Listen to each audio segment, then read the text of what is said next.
bringing news that matters to you. You're watching the Bahamas Tonight Northern Edition.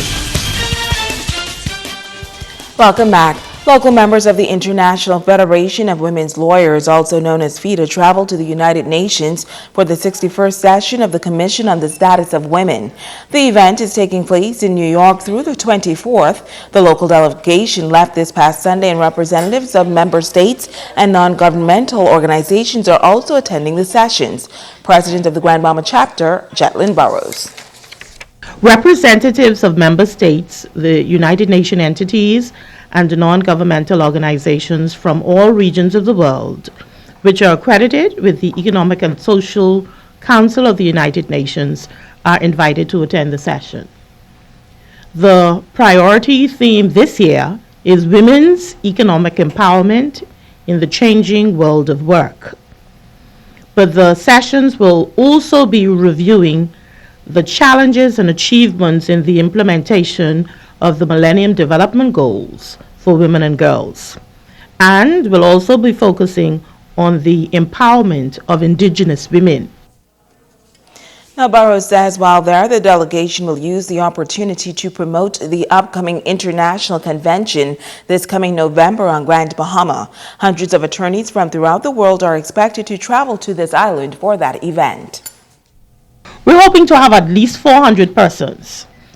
They have queries about visa requirements, because unfortunately, in most cases, coming to the Bahamas, they need to have visas. So that would be our only obstacle.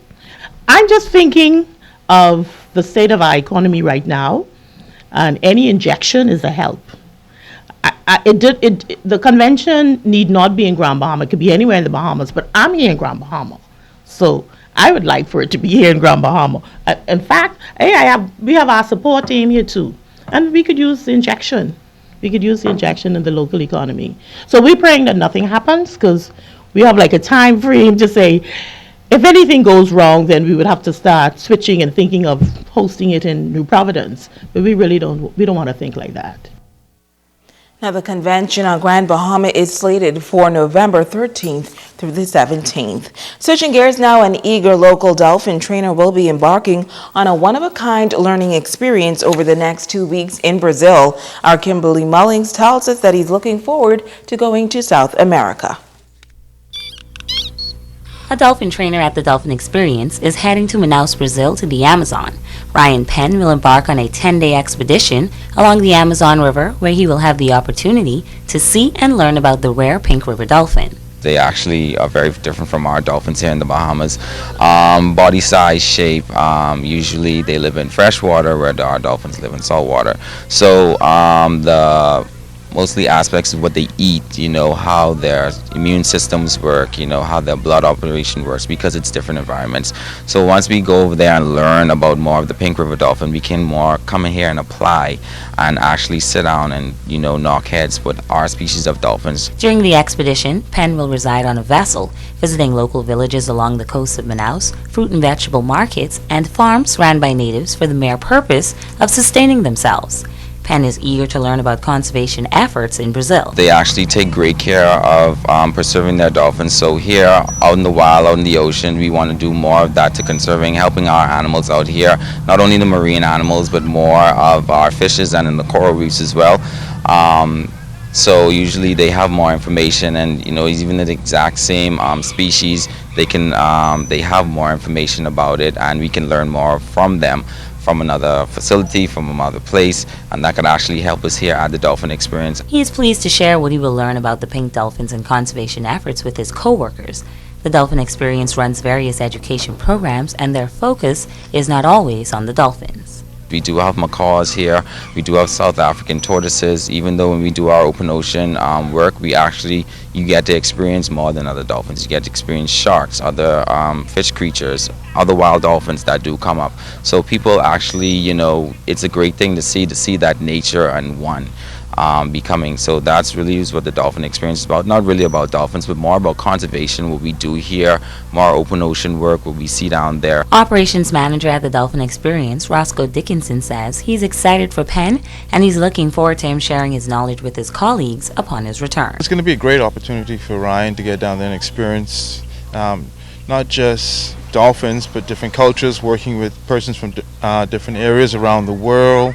It's always a good experience when you can learn more. If he can come back here and then, not just in his program, but also with the staff, and explain some of the things that he's been able to do when he goes on this trip. They're going to be getting inside of the water, even though he's not looking forward to it, grabbing animals, handling them. It's just going to be some good experience that he probably might not get here. Kimberly Mullings, ZNS Network News. Now, dolphin trainer Tashala Clark of Dolphin Encounters in New Providence will also join Penn on that expedition.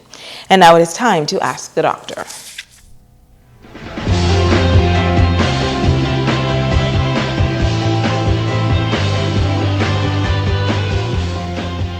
This is Ask the Doctor. I'm Dr. Monique Pratt. Welcome. Tina from Freeport asked, I feel like I can sometimes hear my own heart beating, and I can feel it in my throat. Am I just imagining this? Thanks for your timely question, Tina. And being aware that your heart is pounding is not your imagination. It sounds like you are describing heart palpitations. Palpitations feel like your heart is beating too hard or too fast, skipping a beat, or fluttering. You may also experience a pounding sensation in your chest, throat, or neck.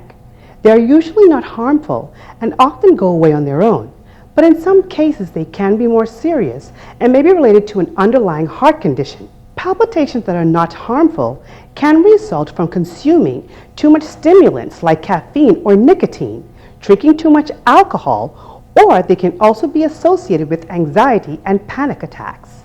Some women can also experience them during pregnancy.